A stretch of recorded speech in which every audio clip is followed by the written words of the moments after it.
В ближайшее время на рассмотрение Европейского парламента должен быть вынесен интереснейший документ, так называемая программа действий Fit for 55, в которой изложены уже не прекраснодушные общие фразы относительно тотального озеленения Старого Света, а конкретные меры по резкому сокращению вредных выбросов в тамошнюю атмосферу с четкими сроками вступления таковых в силу.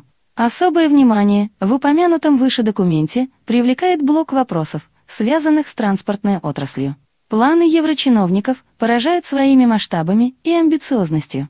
Прежде всего, в данном контексте следует упомянуть о твердом намерении руководства Евросоюза избавить в самом ближайшем будущем все до единой его страны от грязных двигателей внутреннего сгорания, потребляющих ископаемое топливо. Причем речь в данном случае идет вовсе не только об автомобилях. В Брюсселе задумали настоящую транспортную революцию, которая затронет не только нынешних поставщиков топлива и производителей конкретных средств передвижения, но, без преувеличения, все общество. Насколько реалистичны подобные глобальные планы и каковы могут быть их последствия? Одно сплошное электричество, главным смыслом, заложенным в Fit for 55, является, как можно догадаться уже из названия стратегии, стремление ЕС сократить выбросы парниковых газов в атмосферу на 55%. Причем достигнуть эту, прямо скажем, не самую простую цель там вознамерились уже в 2030 году. Как уже было сказано, одним из главных осквернителей европейского воздуха признан транспорт. По оценкам профильных экспертов, на него приходится не менее четверти всей попадающей туда вредной гадости, особенно в городах. Вот за него-то и решили взяться в первую очередь. Выбросы из выхлопных труб, по замыслу еврочиновников, к 2050 году должны сократиться на все 90%.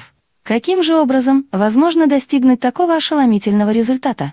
Прежде всего, для двигателей внутреннего сгорания вот-вот будет введен новейший стандарт Евро-7. Какие требования будут заложены в него, пока до конца не ясно.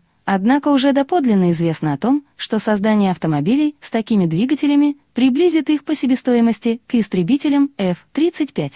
Во всяком случае, несколько мировых автомобильных гигантов уже заявили о своем категорическом отказе связываться с новыми стандартами. Даже японцы, казалось бы, способные создать в области транспорта все что угодно, прикинули, что такие движки будут на вес золота, и не стали даже начинать их разработку. Может, немцы возьмутся? Впрочем, в любом случае, европейских владельцев автомобилей с ДВС, двигатель внутреннего сгорания, упорно не желающих отказываться от них в пользу электрокаров, ждет и другой приятный сюрприз в виде карбонового налога, драть который с них начнут в самом ближайшем времени. Раздав вдоволь пряников в виде дотаций и субсидий на приобретение гражданами экологически чистых электромобилей, в среднем по Евросоюзу, достигающих от 3 до 9 тысяч евро, Брюссель, как видим, решил перейти к кнуту. Начиная с 2035 года продажа машин с бензиновыми, дизельными или потребляющими СПГ-двигателями будет в ЕС попросту запрещена. Исходя из этой перспективы, многие ведущие автомобилестроительные концерны уже продекларировали намерение вовсе отказаться от выпуска моделей с ДВС, полностью переключившись на электрокары, гибриды и автомобили с водородными двигателями. Причем касается это вовсе не только производителей легковушек. В том, что после 2040 года с их конвейеров не сойдет ни одна машина с грязным мотором, клятвенно заверили мировую общественность и главные производители грузовиков – Ивеко, ДЭФ, Scania, MAN, Volvo, Ford и Daimler.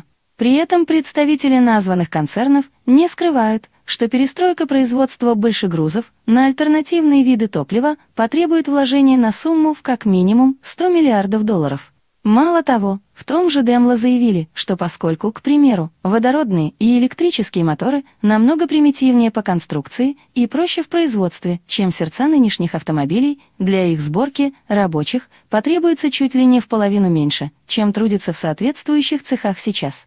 Зато свежеиспеченные безработные смогут на досуге дышать исключительно свежим и чистым воздухом. Как бы то ни было, но европейские автопроизводители, которые попросту вынуждены идти в ногу со временем, в спешном порядке переключаются на выпуск электромобилей. Только в нынешнем году ими было запущено производство более полусотни их новых моделей. Пока что это приносит определенные дивиденды. благодаря государственному стимулированию продажи электрокаров в Старом Свете, за этот период взлетели чуть ли не в 1,5 раза и превысили 1 миллион 400 тысяч машин. На первый взгляд картина получается вполне благостная и вдохновляющая. Гладко было на бумаге, о чем забыли авторы Fit for 55. Тем не менее у программы транспортного озеленения имеются свои узкие места и подводные камни, часть из которых явственно видна уже сегодня, а какое-то количество неминуемо даст знать о себе в не таком уж и далеком будущем. Прежде всего, это, как несложно догадаться, вопрос заправок для электромобилей. Согласно соответствующей директиве ЕС, таковые должны появиться в каждой европейской стране на расстоянии не более 60 километров друг от друга, в том числе и в сельских, труднодоступных, горных или лесистых районах, там, где вообще-то мало кто проживает. Вложения? Да, причем колоссальные. Для Франции или Германии это, возможно, и будет посильно, но вот что делать государством с намного менее развитой экономикой и инфраструктурой. Разве что ждать дотации от Брюсселя. Но вот будет ли у него желание и возможность их давать? Опять же, то громадное количество электроэнергии, на которую планируется перевести не только личные авто граждан, но также и общественный транспорт, сельскохозяйственную технику и все прочее, нужно каким-то образом вырабатывать. Имеются весьма большие сомнения, что с данной задачей справятся ветряки и солнечные панели. И тут опять же возникает каверзный вопрос. А не сожгут ли электростанции для обеспечения работы экологически чистого транспорта ископаемого топлива куда побольше, чем его сгорело бы в двигателях машин? С соответствующим количеством выбросов в атмосферу, естественно. Внятного ответа на это пока что не существует. Еще одна щекотливая тема – аккумуляторы. Мало того, что для их производства понадобится невиданное ранее количество лития, кобальта, меди, никеля, которые еще нужно будет добыть. Утилизовать отработавшие свою батареи – та еще проблема. Понятно, что в Евросоюзе намерены подойти к ее решению со всей серьезностью, но в какую копеечку это влетит? Автотранспорт – это ведь не только автомобили граждан и предприятий, спецмашины различных экстренных служб. Это еще и тракторы, комбайны, экскаваторы и бульдозеры, различные подвижные краны и платформы. Одним словом, разнообразная техника, без которой современная экономика немыслима. Самое замечательное, что озеленить в ЕС твердо намерены и ее тоже. И вот тут уже начинаются вполне реальные проблемы. Начнем с того, что переделать на электрическую тягу любые колеса, мощность двигателя которых превышает 500 лошадок, при современных уровнях соответствующих технологий, пока что крайне проблематично. Нет, электротрактора уже вовсю пашут поля Европы, вот только стоимость такой техники, заряда которой, кстати говоря, хватает от силы часов на 5 работы, превышает цену ее аналогов, лопающих грязную солярку на 20% как минимум. Пока что в той же Германии местные власти берут на себя погашение до половины кредита, в который вынуждены влезать озеленяющиеся фермеры. Но как долго продлится подобная благодать?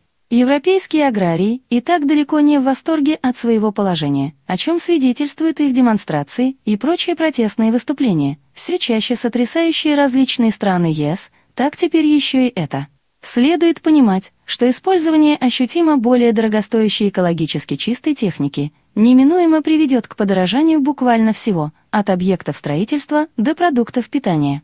Вряд ли это, в комплекте с новыми налогами и возникновением ряда прочих проблем, понравится жителям Старого Света, о чьем здоровье так трогательно пекутся тамошние политики, продвигая зеленый курс все более быстрыми темпами и во все более категоричных форматах. Хватит ли средств у Евросоюза на то, чтобы гасить их недовольство все новыми и новыми финансовыми вливаниями в виде дотаций и субсидий? Или в конечном итоге все сведется к практике суровых запретов, при которых выбора у потребителей просто не останется? В планах Брюсселя перевод на экологически чистое топливо не только автомобильного и железнодорожного транспорта, но также авиационного и морского. Понятно, что в данном случае о замене двигателей внутреннего сгорания на электрические речь не может идти по определению. Тем не менее идут разговоры о переводе воздушных и морских судов на водород или иные виды горючего, неископаемого происхождения. К примеру, тот же метанол. Для начала перевозчиков намерены крепко придавить налогами экологического толка. В руководящих органах ЕС прекрасно понимают, что иными способами от тех же авиакомпаний, которые там хотят заставить как можно скорее снизить вредные выбросы на 10%, толку не добьешься. В перспективе, чем черт не шутит, европейское небо могут и вовсе закрыть для самолетов, сжигающих традиционный керосин. Довольно странные решения, в свете того, что авиационная отрасль во всем мире из-за пандемии коронавируса и так переживает далеко не самые лучшие времена и балансирует на грани разорения. Но что есть, то есть. Насколько далеко зайдет Европа в своем экологическом раже, и не надорвется ли она, не просто перестраивая, а ломая об колено собственную экономику в угоду зеленому курсу? Вопрос дискуссионный.